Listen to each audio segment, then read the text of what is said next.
সে জানে যে আমাদের শিক্ষক শিক্ষার্থী সবাই প্রচুর পরিমাণে এখানে টিয়ার শেল খেয়েছে, লাঠিচার্জ করা হয়েছে, তারপরও তাদের প্রশ্ন থেকে যায় যে হয়তো বা মেরেছে কিনা সেটা নিয়ে সন্দেহ। তো রাগে ক্ষোভে এই কাজটা করা হয়েছে।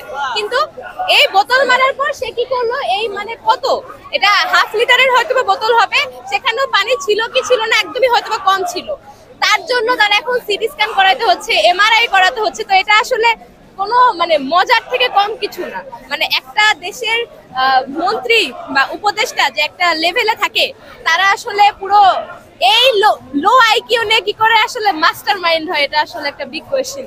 কারণ বোতল মারের সিটি স্ক্যান, এখন হয়তো সে বলবে তার মাথায় সমস্যা দেখা দিচ্ছে বা সে উন্নত চিকিৎসার জন্য দেশের বাইরে যেতে চায়, হতেই পারে।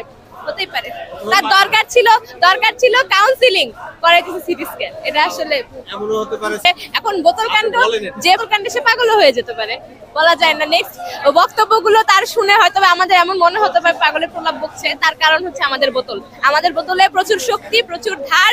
জবিয়ানের একটা বোতলের ওজন নিতে পারতেছে না ইন্টারিম। তো এই বোতল অবশ্যই আমাদের জন্য তো বোতল একটা প্রতীক। আমরা এবার চাই বোতল মার্কা, আমাদের হচ্ছে উপদেষ্টার যে হচ্ছে মার্কা, সেটা বোতল মার্কা হওয়া উচিত। বোতল বরাবর একটা সিগনিফিকেন্ট রোল প্লে করছে, বোতল এখনো আলোচনায়। আর এই যে মানে বোতলের কাহিনী বলে শেষ করা যাবে না। আমাদের একটা হচ্ছে বোতল চত্বর দরকার, বোতল চত্বর।